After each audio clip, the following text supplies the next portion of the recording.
Bismillah, alhamdulillah, asyukurulillah, la hawla wa la quwata illa billah. Asyhadu an la ilaha illallah wahdahu la syarikalah. Asyhadu anna Muhammadan abduhu wa rasuluhu alladzi la nabiyya ba'dah amma ba'du. Hadirin pemirsa TV Atasdik yang dirahmati Allah Subhanahu wa taala, hari ini kita akan kembali belajar tentang tarbiyatul auladi fi dawil kitabi wa sunnah. Pendidikan anak-anak berdasarkan Alkitab dan Sunnah. Pada halaman yang akan kita bahas hari ini ada judul Al-Auladu Zinatun wa Fitnah. Gitu ya. Anak-anak itu adalah zina atau perhiasan dan juga bisa menjadi fitnah. Al-Auladu Zinatun yang pertama yang dibahas oleh Syekh di dalam bukunya adalah anak-anak adalah perhiasan dunia. Di mana di sini didasarkan kepada firman Allah Subhanahu wa taala, A'udzubillahi minasyaitonirrajim. Al-malu wal banuna zinatul hayatid dunya wal baqiyatus sholihatu khairun inda rabbika thawaban wa khairun amala. Dan firman Allah Ta'ala di dalam Quran surat Ali Imran ke-14, Zuyyina linnasi hubbus syahawati minan nisa'i wal banin. Jadi yang pertama Allah menyampaikan kepada kita bahwa harta anak-anak itu adalah perhiasan dunia. Sedangkan al-baqiyatus sholihatu itu lebih baik di sisi Tuhanmu sebagai pahala, wa khairun amala, dan hal yang lebih baik untuk diharapkan. Dan firman Allah Ta'ala di dalam Ali Imran ke-14 tadi, manusia itu zuyina, dihiasi dengan kecintaan terhadap syahwat, baik berupa wanita dan anak-anak. Para pemirsa TV Atasdik, anak-anak adalah perhiasan dunia sebagaimana disebutkan tadi di dalam Quran surat Al-Kahfi ke-46 dan surat Al-Imran 14 tadi. Allah telah membekalkan fitrah kepada setiap anak. Anak manusia yang lahir diberikan fitrah ke dunia oleh Allah Subhanahu wa taala.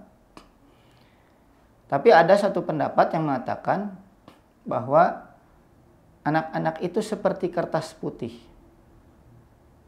Nah, hal ini disebutkan di dalam satu teori yang dinamakan teori tabula rasa. Siapa yang pertama kali menyampaikan teori tabula rasa ini? Bahwa anak-anak terlahir seperti kertas putih, dia bernama John Locke. Dalam teorinya itu, John Locke menyatakan bahwa manusia yang lahir ke dunia itu, bayi-bayi yang lahir ke dunia seperti kertas putih. John Locke adalah orang barat yang menyatakan pertama kali bahwa manusia dilahirkan dalam keadaan seperti itu, yang harus diisi dengan ide-ide melalui pengalaman indrawi dalam kehidupan sehari-hari. Sebagaimana yang kita ketahui bahwa Barat memiliki pandangan hidup dunianya sendiri yang berbeda dengan pandangan dunia Islam dan disebut dengan world view Barat. Barat menolak adanya fitrah pada manusia karena menganggap hal itu tidak dapat dibuktikan secara indrawi. Fitrah itu apa gitu? Tidak bisa dibuktikan secara kasat mata, tidak bisa. Tidak bisa dicium misalkan. Dan hanya meyakini dan selalu mencoba meyakinkan dunia bahwa pendidikan akan tersimpan dalam diri seseorang apabila telah melalui serangkaian pengalaman empiris yang dapat dibuktikan berdasarkan pengalaman yang teramati secara langsung, secara indera, bukan hal-hal yang bersifat metafisik. Nah, karena sejatinya bertujuan untuk menegasikan sebenarnya unsur-unsur yang bersifat agama dalam kehidupan kita, dalam kehidupan manusia, agama apapun itu. Mungkin pada dasarnya bila dilihat sekilas, teori tabula rasa tadi adalah benar. Bahwa anak akan mendapatkan pendidikan sesuai dengan pengaruh yang mereka dapatkan dalam lingkungannya. baik dalam lingkungan keluarga, lingkungan sekolah, lingkungan masyarakat yang mempengaruhi si anak itu sehari-hari. Akan tetapi yang menjadi masalah di sini pada teori John Locke itu adalah landasan berpikirnya. Dari mana John Locke mendapatkan hal itu? Dia mencoba menafikan adanya campur tangan Allah Subhanahu wa ta'ala yang Maha Pencipta dalam pendidikan anak, dan menganggap anak sebagai makhluk yang terlahir seperti kertas putih yang masih kosong sama sekali, sehingga mutlak anak dapat diajari apapun yang diinginkan menurut kehendak manusia, sesuai dengan siapa yang mengasuh dan mengajarinya. Mau jadi pencuri, mau jadi apapun gitu. Tidak memikirkan tentang hubungannya dengan boleh tidaknya syariat menentukan, atau syariat memperbolehkan atau tidak, mengharamkan atau menghalalkannya. Tidak ada kaitan ke sana. Semua murni tentang dunia, tentang kehidupan, pekerjaan, tentang harta, tentang uang, materialisme dan lain sebagainya. Padahal Islam mengatakan bahwa manusia terlahir suci bersih, berada dalam keadaan bertauhid, dengan meyakini adanya fitrah yang Allah tetapkan pada jiwa manusia ini semenjak sebelum lahir. Kullu mauludin yuladu alal fitrah. Setiap anak terlahir berdasarkan fitrah. Hatta abawahu yuhawidanihi au yumajisanihi au yunasironihi, atau menjadikannya Nasrani, kan begitu. Maka pendidikan manusia menjadi terarah dengan benar, bahwa anak sebagai peserta didik mesti dididik dan diajari dalam koridor yang tidak pernah lepas dari apa yang telah menjadi fitrahnya itu. Bukan sembarang pendidikan dan pengajaran.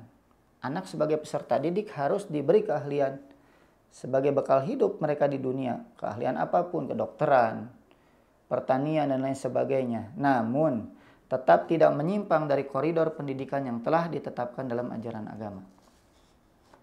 Sehingga tidak mendidik anak ke dalam hal-hal yang diharamkan.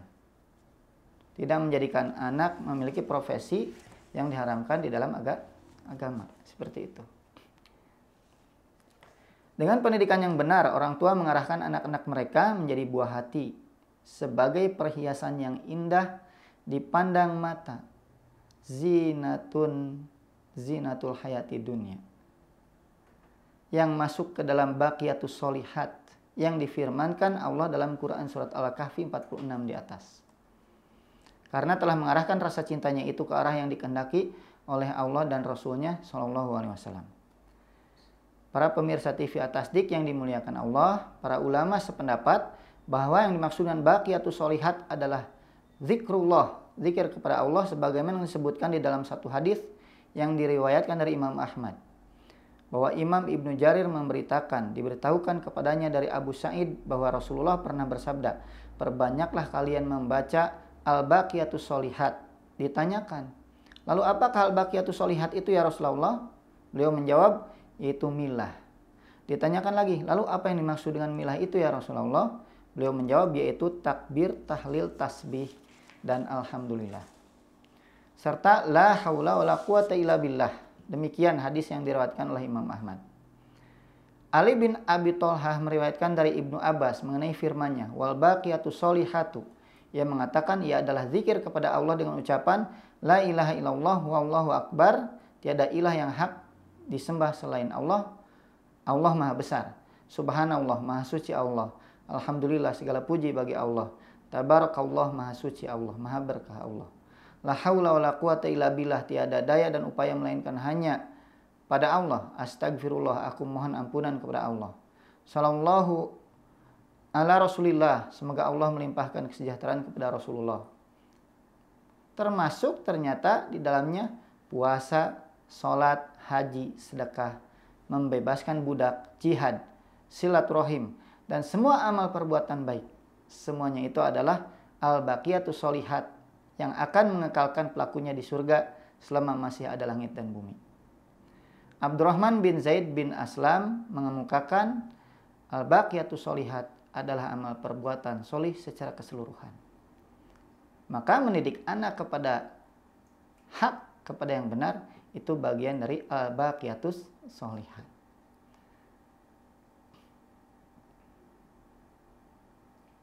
Dan yang terakhir ini, bahwa seluruh amal perbuatan solih secara keseluruhan adalah al-baqiyatus sholihat, menjadi pilihan Imam Ibnu Jarir. Wallahu a'lam bishawab. Semoga bermanfaat. Subhanakallahumma wa bihamdika asyhadu an la ilaha illa anta astaghfiruka wa atubu ilaik.